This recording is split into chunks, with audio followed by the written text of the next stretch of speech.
Okay, so we will be discussing about an important concept called as gravitational field. Gravitational field. Okay, this concept is really very important. See actually what happens.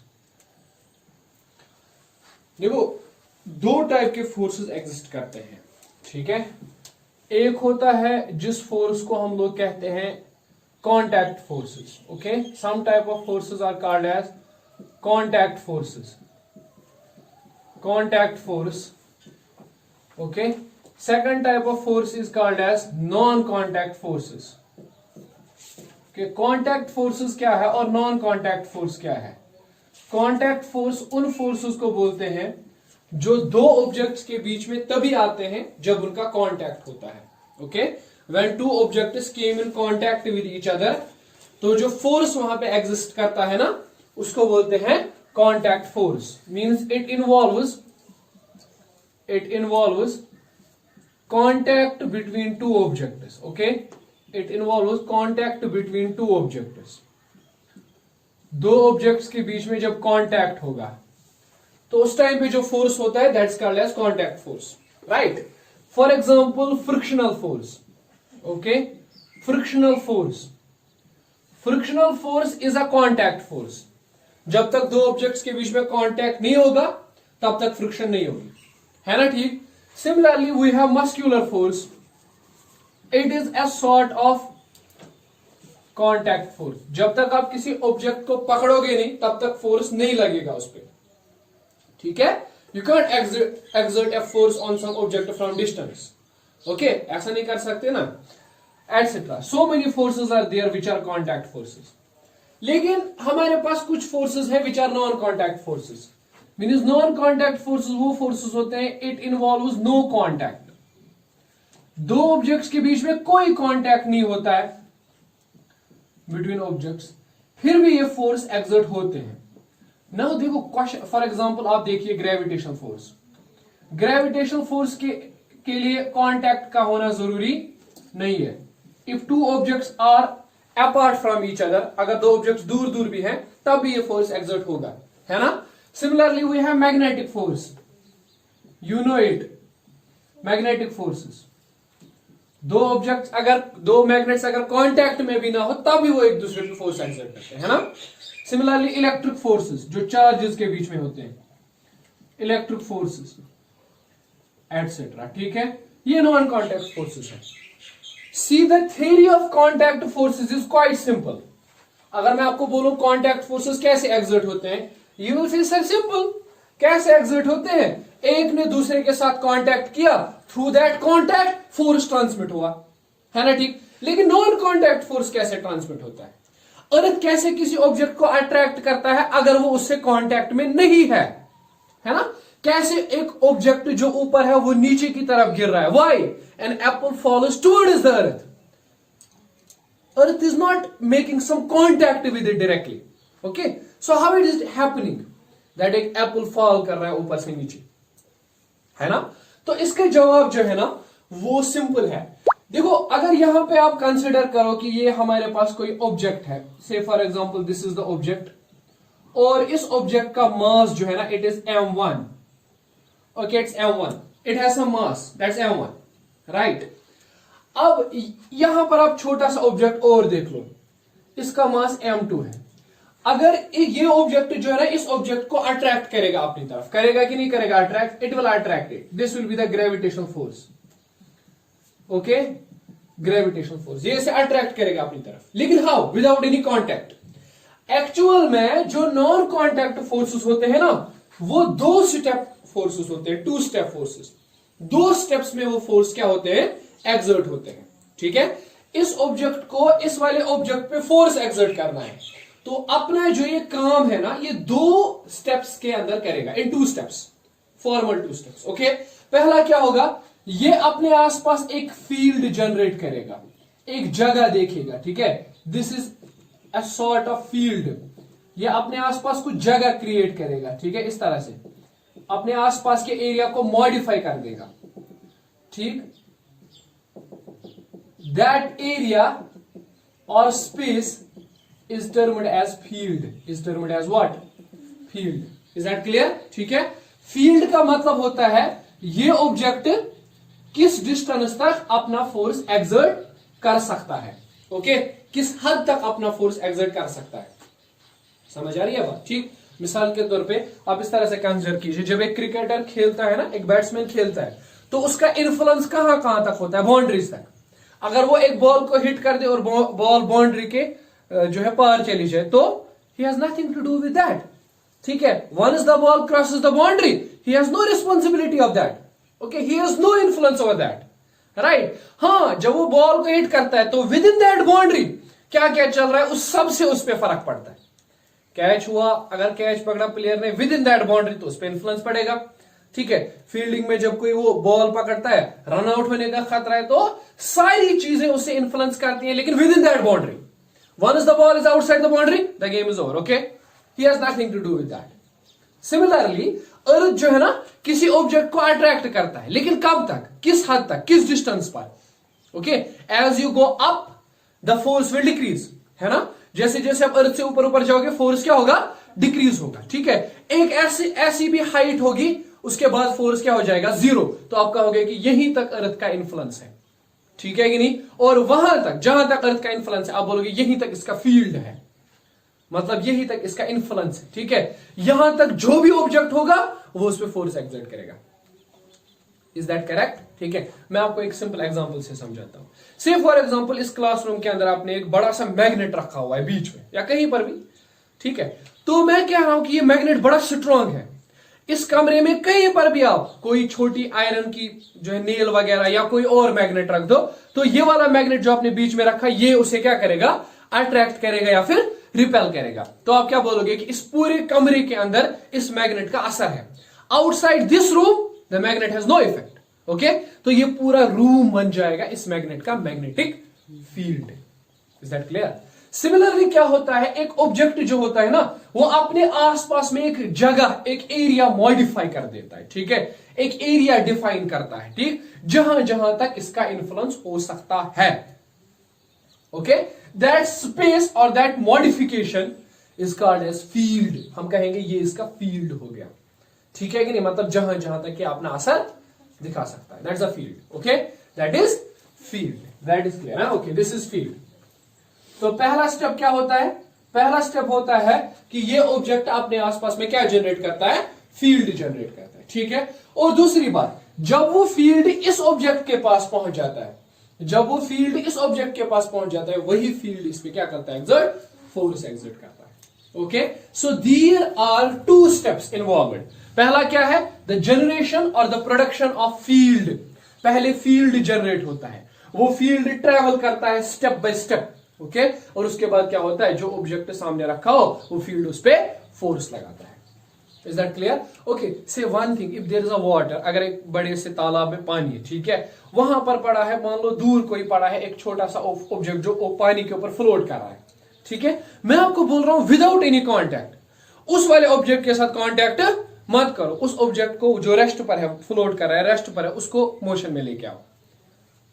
तो what you will do, आप क्या करोगे, आपको contact नहीं करना है उस object के साथ। तो आप क्या करोगे, जो पानी आपके पास ठहरा हुआ है ना, आप उसमें एक पत्थर मार दोगे। ठीक है, what will happen, the water will move, और जैसे वाटर, मूविंग वाटर उसके पास पहुंच जाएगा, वो ऑब्जेक्ट मोशन में आएगा। ठीक है कि नहीं? सो किया क्या आपने एक डिस्टर्बेंस क्रिएट कर दी एक जगह पर, और वही डिस्टर्बेंस भी ट्रेवल करते करते कहां पहुंच गई, वहां तक पहुंच गई। ठीक है कि नहीं? है ना? This is the concept of field. आपने एक फील्ड जनरेट किया और वही फील्ड पहुंचते पहुंचते कहां पहुंच गया, उस ऑब्जेक्ट के पास पहुंचा। Sort of a field, not perfectly a field, sort of a field. Okay? Similarly, अगर अर्थ है, अगर ये ऑब्जेक्ट है, अर्थ है, कोई है, तो उसका अपना एक फील्ड होता है, और उस फील्ड के अंदर जो भी ऑब्जेक्ट होगा वो उसे अट्रैक्ट जरूर करेगा। ठीक है कि नहीं? है ना? ठीक, is that clear? This is what we call as the field, concept of field. Okay, this is clear. Okay, अब ये जो फील्ड है ना, यहां तक, मान लो यहां तक ये फील्ड एग्जिस्ट करता है, यहां तक, this is called as the boundary of field. Then इसको बोलते हैं boundary of field. Okay, let me say you कि थ्योरेटिकली हम कह सकते हैं कि फील्ड इनफाइनाइट तक एग्जिस्ट करता है। ठीक है, लेकिन आपको पता है प्रैक्टिकली फील्ड इनफाइनाइट तक नहीं होता है। जैसे हम इस ऑब्जेक्ट से दूर दूर जाएंगे ये फील्ड क्या होता जाएगा, कम कम होता जाएगा, इसकी स्ट्रेंथ, इसकी पावर, इसकी इंटेंसिटी कम होती जाएगी, ठीक है। और एक पॉइंट ऐसा आएगा जहां पर फील्ड टोटली वैनिश ही हो जाएगा, खत्म ही हो जाएगा, ठीक है। उसके बाद कोई मतलब असर वसर नहीं रहेगा, ठीक है कि नहीं। तो हम कहेंगे उस पॉइंट को boundary, okay. Some fields have sharp boundary, whereas some fields do not have any boundary. Okay, they exist up to infinity theoretically. Is that clear? जैसे कि electric field exists up to infinite. Okay, it exists up to infinity. कुछ fields की है boundary, कुछ की नहीं. Okay, we will not discuss about that condition, right? So इस तरह से, ठीक है। अब कैसे पता चलेगा कि फील्ड स्ट्रांग है या फील्ड वीक है? जरा खुद से सोचो, कैसे पता चलेगा ऑब्जेक्ट का फील्ड स्ट्रांग है या ऑब्जेक्ट का फील्ड वीक है? आप बोलोगे सर इस फोर्स को देख लेते हैं ना, अगर ये फोर्स ज्यादा है इसका मतलब फील्ड स्ट्रांग है, अगर इस ऑब्जेक्ट पर कम फोर्स लग रहा है इसका मतलब फील्ड वीक है, ओके, है ना। इस ऑब्जेक्ट पर फोर्स को चेक कर लो, if this force is strong it means the field is strong, okay. If this force is weak the field is weak, okay, right. तो इस ऑब्जेक्ट को आप यूज कर रहे हो एक तरह से मैं कह सकता हूं टेस्ट करने के लिए, ठीक है, whether the field is strong और weak. So this mass, this object is called as test mass. It's called as what? Test mass. Okay? Test mass बोलते हैं इसको, ठीक? Okay, let me write. और कन्वेंशन है इस मास को लिखने का m नॉट. m नॉट है इसको लिखने का तरीका, m नॉट लिखते हैं, ठीक है। सो याद रखना मैं यहां पे बोल रहा हूं आपको स्ट्रेंथ ऑफ ग्रेविटेशनल फील्ड, ठीक है, या इसको कहते हैं इंटेंसिटी ऑफ ग्रेविटेशनल फील्ड। क्या होता है बेटा? इट इज इक्वलेंट, ये होता है फोर्स ऑन टेस्ट मास। इस ऑब्जेक्ट पर कितना फोर्स है, force on test mass divided by इस ऑब्जेक्ट का मास कितना है, mass of test mass, test object, okay. Force per unit mass, इस पे कितना फोर्स हो रहा है exert. If the force is more field is strong, if the force is less field is weak, okay. इस strength को बोलते हैं हम लोग ई से लिखते हैं, E is the gravitational field strength, okay. This is equal to force कितना है यहाँ पे F gravitational, okay, divided by mass कितना है इसका m naught, okay. So you can see this is here a vector, so it will be here a vector, okay. So gravitational field strength is a vector quantity, gravitational field strength is a vector quantity, okay. अब आप बोलोगे sir ठीक है मान लीजिए ये vector है, लेकिन इसकी डायरेक्शन वही होती है जो फोर्स की डायरेक्शन होती है, okay. It has same direction, it is a vector with same direction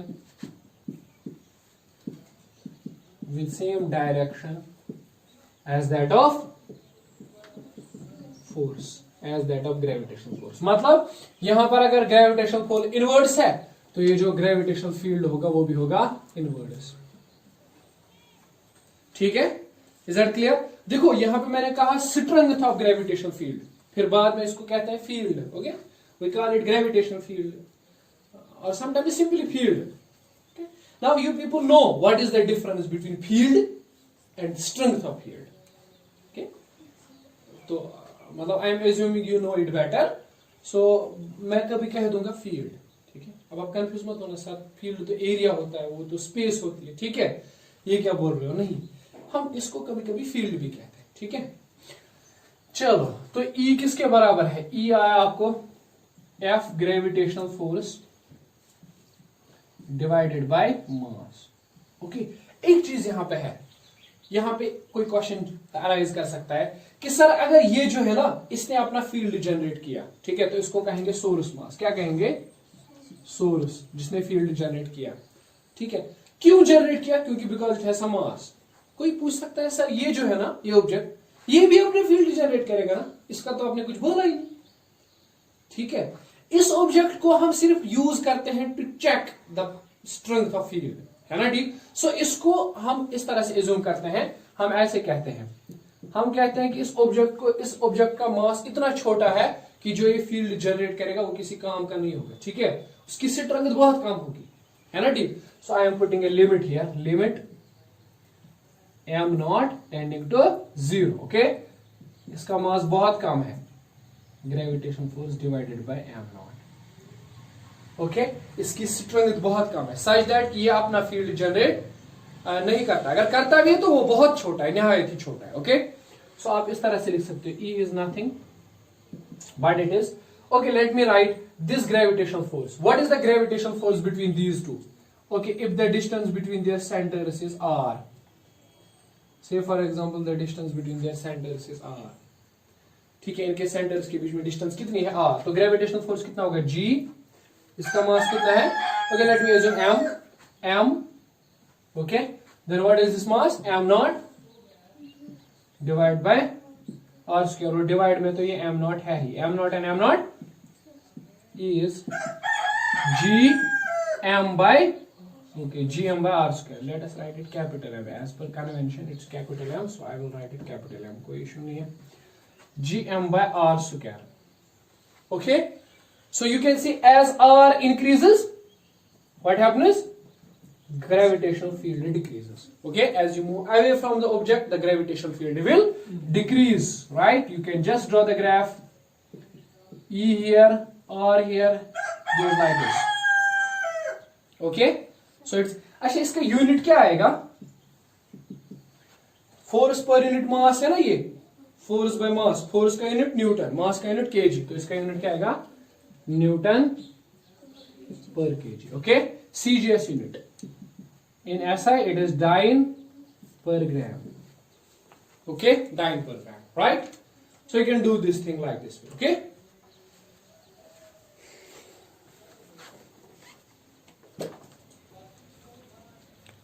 okay, so it's simple, right?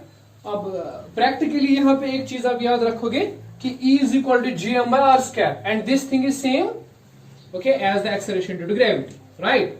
So practically gravitational field strength is equal to g, acceleration due to gravity. Okay, if you want to express it, you can do it like this way. Okay, we will express it in vector form. How we can express it in vector form? Okay, from previous classes you know what to do. You can say like this way, E is nothing but it is, okay, vector g m by r square, there we will put a r cap here, लेकिन ये r cap क्या है, ये unit vector है ना, ठीक, देखो r कहां से कहां तक है, यहां से यहां तक r है ना, ठीक, लेकिन ग्रेविटेशनल फील्ड किस डायरेक्शन में, इस वाली डायरेक्शन में है ना, अगर मैं मान के चलूं जैसे this is a positive x axis, तो ये वाली कौन सी एक्स एक्सिस होगी, नेगेटिव एक्स एक्सिस, है ना, ठीक है, अगर इस डायरेक्शन में पॉजिटिव एक्स एक्सिस है, ये ओरिजिन है, ठीक है, if this is positive x axis then this will be negative x axis. अब ये जो ग्रेविटेशनल फील्ड है पॉजिटिव एक्स एक्सिस है कि नेगेटिव एक्स एक्सिस है, नेगेटिव एक्स एक्सिस है ना, इस तरफ में नेगेटिव एक्स एक्सिस है, ठीक, तो I will put a minus sign here. Okay, now it's clear, why minus, right, क्योंकि ग्रेविटेशन अगर ये ओरिजिन है, यहां से हम पॉजिटिव एक्स एक्सिस लेंगे तो यहां से आपको नेगेटिव लेना पड़ेगा, ठीक है। Further this sign minus sign indicates that, what it indicates, it indicates the boundness, okay, it indicates the attractive nature of the gravitational force, okay, attractive nature.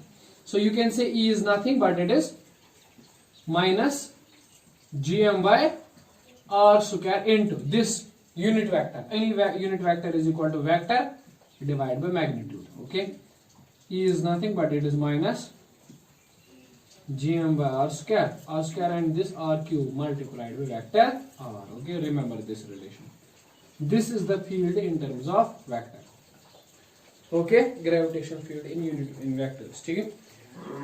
now you can do it like this way, देखो कैसे, आप कुछ चीजें यहाँ पे और जोड़ सकते हो which are simple, that is mass of the object किसके बराबर है, अगर आप देखोगे density is mass divided by volume, तो mass is nothing but it is density multiplied to volume, है ना, ठीक, तो this is mass is you can just put out rho like this and we know that अगर हम अर्थ के लिए बात करें तो अर्थ is spherical, okay, we are assuming it to be spherical, otherwise we know the reality, okay, हम assume करेंगे कि spherical है, ठीक है, तो इसकी रेडियस कितनी आएगी 4/3, very good, pi r cube, है ना, ठीक, और the radius of earth, so gravitational field क्या बनेगा, खाली मैग्नीट्यूड, ठीक है, खाली मैग्नीट्यूड, राइट, मुझे डायरेक्शन नहीं चाहिए, ठीक है।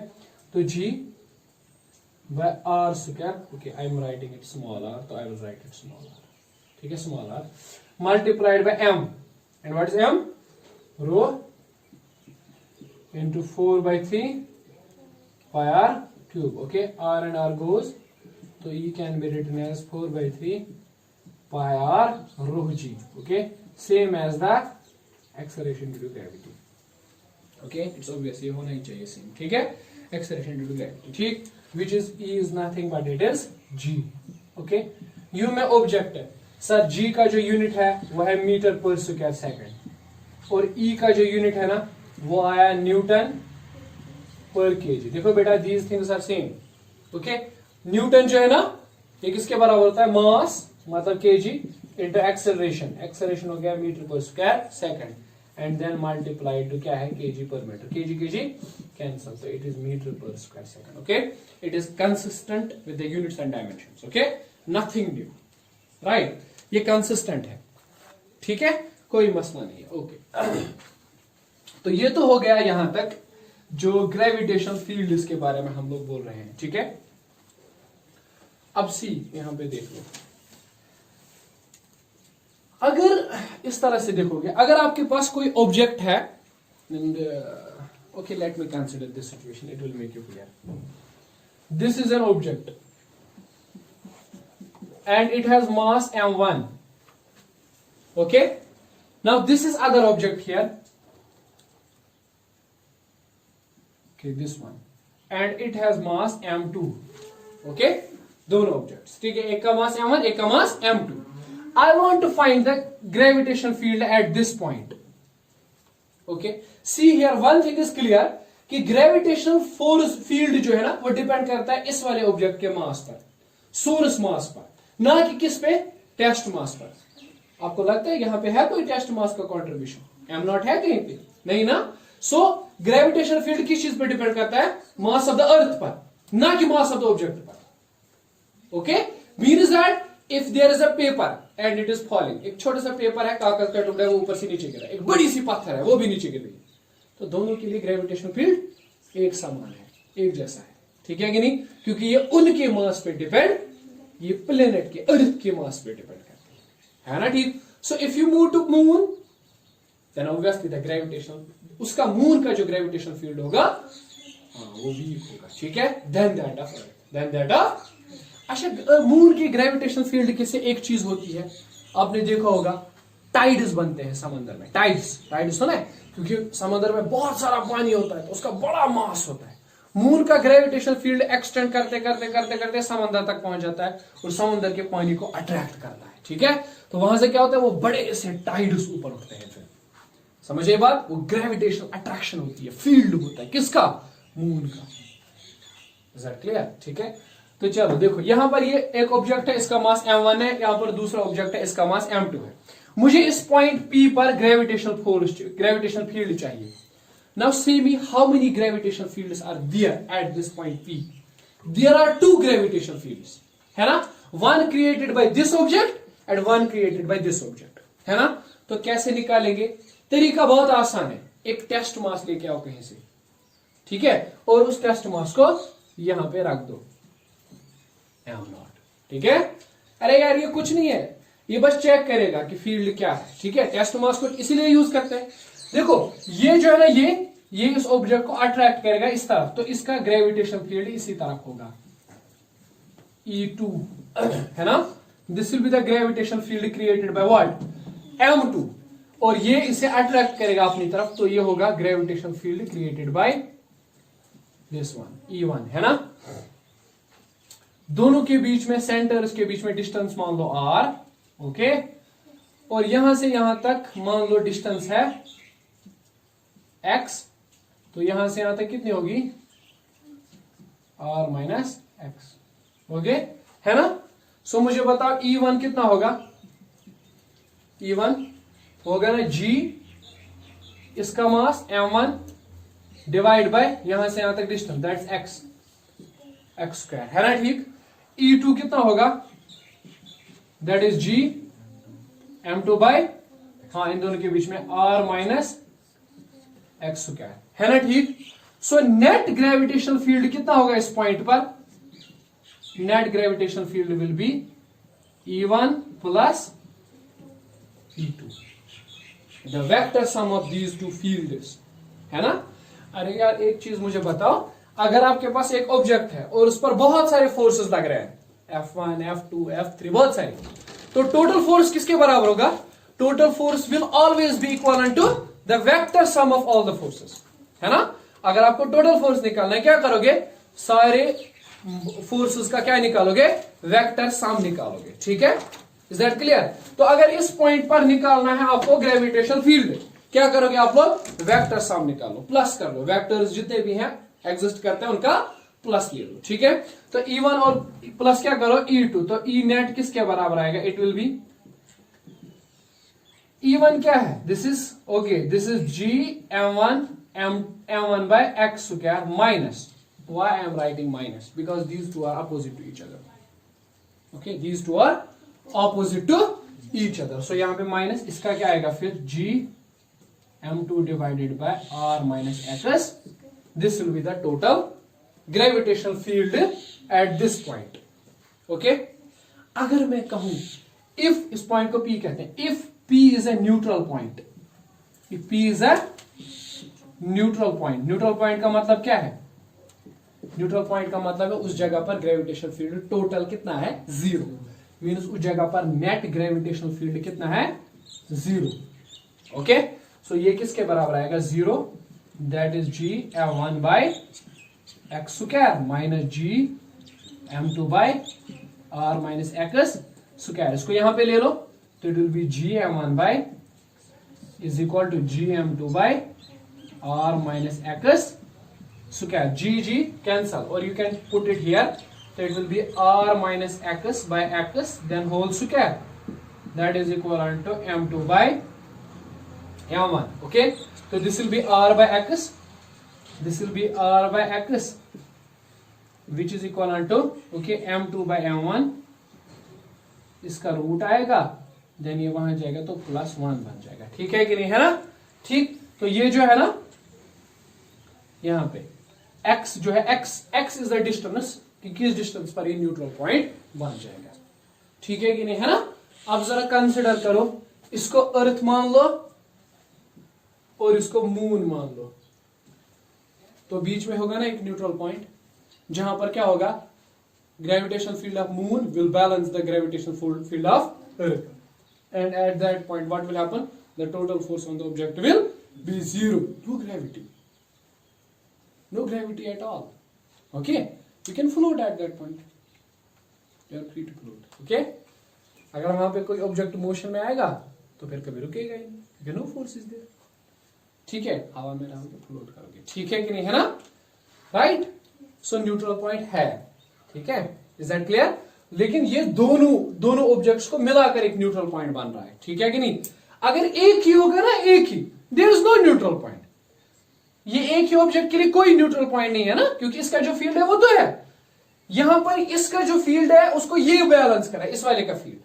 अगर दो ऑब्जेक्ट्स नहीं होंगे, एक ही होगा, तो न्यूट्रल पॉइंट पॉसिबल नहीं है. ठीक है कि नहीं? है ना? दो या दो से ज्यादा जब होंगे तो neutral point is possible, there increases the possibility of being neutral points. Okay, लेकिन एक ही ऑब्जेक्ट से न्यूट्रल पॉइंट्स क्रिएट नहीं होंगे. Okay, right, so will be taking up gravitation field more forward.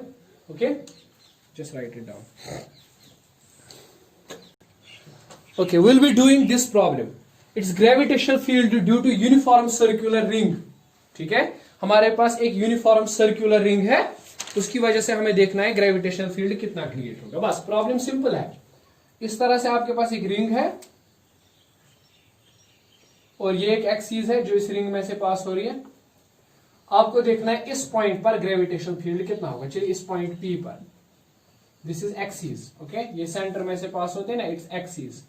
इस एक्सिस पे आपको देखना है ग्रेविटेशनल फील्ड कितना होगा इस पूरे रिंग की वजह से. ठीक है, अब ये जो रिंग है ना, इसका पूरा मास m है ना? ठीक, और इसकी जो रेडियस है ना, let's suppose that is a. Okay, that is a. इस पॉइंट पे आपको देखना है. ठीक है, अब ये कोई इस तरह से समझो, कोई पॉइंट मास तो है नहीं. पॉइंट मास आपको पता है ना, इस तरह से होता है पॉइंट मास. ये कोई पॉइंट मास तो है नहीं, है ना। यहाँ पे मास डिस्ट्रीब्यूटेड है, फैला हुआ है ना, ठीक। मास इज डिस्ट्रीब्यूटेड, ये फैला हुआ है इस रिंग के ऊपर पूरा का पूरा, है ना, यूनिफॉर्मली डिस्ट्रीब्यूटेड, राइट। अब देखो, let me consider here a small mass. यहां पे मैं कंसिडर करता हूं एक छोटा सा रिंग का एक टुकड़ा, और इसका मैं मास मान लेता हूं dm, and let us suppose this distance is okay r. Is that clear? It will not affect us, r. Okay. जरा मुझे बताओ, ये जो स्मॉल ऑब्जेक्ट है ना, स्मॉल एलिमेंट है dm, ये लगाएगा यहां पर, मुझे ग्रेविटेशन फील्ड निकालना है, तो let me write here a test mass m0, है ना। तो ये स्मॉल मास इस टेस्ट मास पे क्या लगाएगा, फोर्स लगाएगा, ठीक है।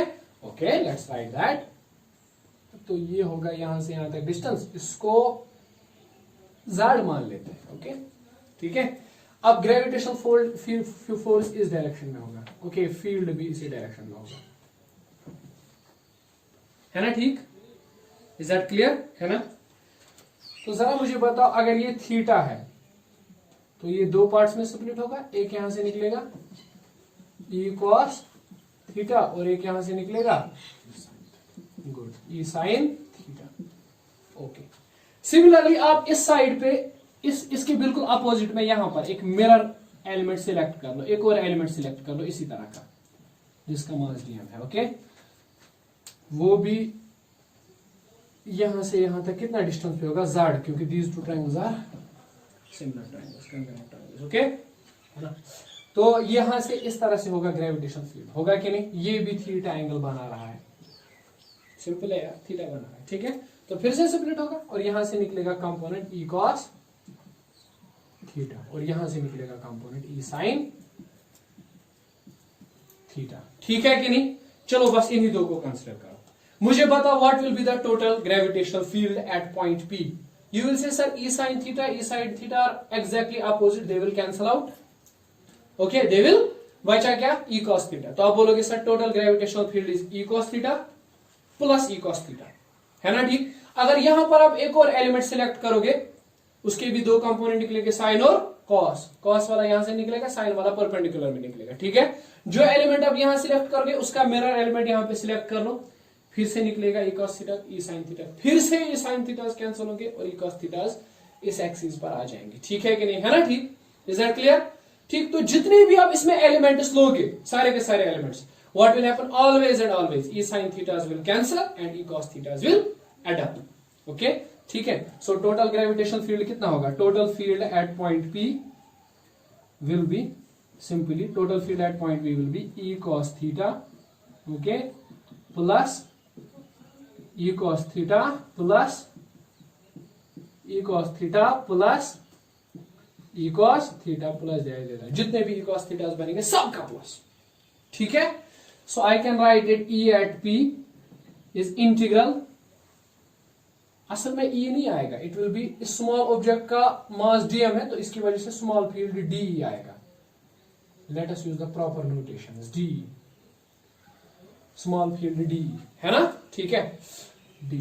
तो यहां पे आएगा d cos theta, d cos theta, d cos theta, d cos theta, proper notation use करेंगे, d cos theta, integral d cos theta, integral d cos theta. Can somebody tell me z का value क्या आएगा, अरे यार, apply Pythagoras theorem, it's base square plus perpendicular square, so it's a square plus r square, है ना, ठीक है। तो जरा मुझे बताओ EP किसके बराबर आएगा, then it will be integral, okay, D small force किसके बराबर होगा, इट विल बी G, इसका मास कितना है dm डिवाइडेड बाय डिस्टेंस कितनी है इनके बीच में, z स्क्वायर, है ना, ठीक है। अगर यहाँ पे एक ऑब्जेक्ट है, इसका मास m है, यहाँ पर कितना ग्रेविटेशन फील्ड होगा पॉइंट r पर, that will be gm1 by r square, है ना। इस तरह से अगर यहाँ पे dm मास है, तो यहाँ पर कितना फील्ड होगा, g dm by r square, है ना, ठीक।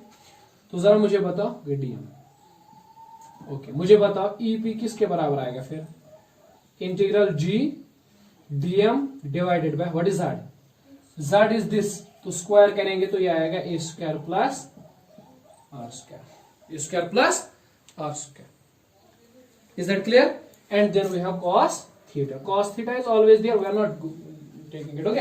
cos थीटा का वैल्यू क्या आएगा? Okay tell me what is the value of cos theta? इस ट्रायंगल में cos थीटा कैलकुलेट करोगे तो it will be base r divide by hypotenuse. Okay so you can say it is base r divide by hypotenuse, that is z square plus r square. है ना ठीक? ये जो root है ना we can write it 1/2. Do you have any objection? No. It's 1/2. Okay. So here it is power 1. This is the same. Power should be added. 1/2 plus 1. That is 3/2. है ना? 1/2 plus 1. यार base is the same. Power should be added. Okay. So field will be EP. That is integral G dm divided by x square plus a square power 3/2. ठीक है? And then we have r. Okay. R is also there, so we will write it dm. Okay. अब मसला क्या है? मसला सिर्फ इतना है कि आपको यहां पर चाहिए इस ऑब्जेक्ट का mass. Okay let me do it. The calculation is straightforward. We can do it. It is integral g r divided by x square plus a square. Okay, we will let it do like this way. Integral dm. Integration is with respect to m, so we will just take out all the factors out. Okay so मुझे बताओ. और अगर आप नहीं भी लेना चाहते हो, इंटीग्रल को सॉल्व करना चाहते हो, you can solve it. Okay I will show you how to solve. Okay let us say this is dm. Okay you can solve it right. अब मुझे बताओ इस तरह से. Okay let us solve. For mass m, total mass m अगर मैं consider करूंगा, total mass m for mass m, या फॉर इस तरह से for 2 pi a length mass is equal to m. पूरी रो अगर मैं पूरे इस रिंग को कंसीडर करूंगा तो इसका पैरामीटर क्या है? 2 pi a. Length is 2 pi a. इस 2 pi a के लिए मास कितना है? m. फॉर 1 यूनिट मास कितना होगा? फॉर 1 यूनिट मास होगा ना m divided by 2 pi a. है ना ठीक? मास होगा m divided by 2 pi a. Is that clear? है ना? 1 यूनिट के लिए. जरा मुझे बताओ 2 यूनिट्स के लिए कितना मास होगा? इंटू 2. 3 के लिए इंटू 3. 4 के लिए इंटू 4. अब हमें इसका निकालना है. लेट अस सपोज इसकी लेंगे dx है, तो फॉर dx यूनिट्स मास कितना आएगा? Mass will be m by 2 pi a into dx. ठीक है, तो ये हो गया dm अपना mass. dm is m divided by 2 pi a into dx. सो हमारा इंटीग्रल रिड्यूस हो जाएगा. It will be G r by x square plus a square power 3/2 integral dm. इसको लिख लो m by 2 pi a dx. है ना? तो इसको आप लिख सकते हो g r by x square plus a square power 3/2. ये m divided by 2 pi a आप बाहर निकाल लो. ठीक है, क्या बचेगा? Integral dx. इंटीग्रल dx का मतलब क्या है? जितनी भी dx बनते हैं ना सबका प्लस कर लो. तो देखो ये तो एक dx हो गया, फिर दूसरा dx बनाते बनाते जब आप जाओगे तो पूरी रिंग कवर हो जाएगी. ठीक है, तो it will be 2 pi a. तो EP will be G r by x square plus a square power 3/2 m by 2 pi a into dx का वैल्यू आएगा 2 pi a. 2 pi a m will be G r m by x square plus a square power 3/2. Okay, आप इस चीज को सीधा solve कर सकते थे अगर यहां पर आप देख लेते. dm इसका मतलब है इंटीग्रल dm का प्लस ले लो तो सारे dm का प्लस करके यहाँ पे m आ जाता सीधा. तो ये एक्सप्रेशन यहीं पे रिड्यूस हो जाती. G r by x square plus a square power 3/2 और यहाँ पे m आ जाता. बात खत्म, सीधा ये डिराइव हो जाता. ठीक है, लेकिन I am not doing that because जो अपकमिंग प्रॉब्लम्स हैं उनमें भी इंटीग्रल dm आएगा. ठीक है, वहां पे मैं ये m के बराबर नहीं लिखूंगा. So one may ask sir why here and why not there. Okay, we'll be answering this question, right? So this is EP GRM by x square plus a square power 3/2. This is the gravitational field created by this whole ring at this point M. Okay, right? Okay, rest will be discussed in next lecture.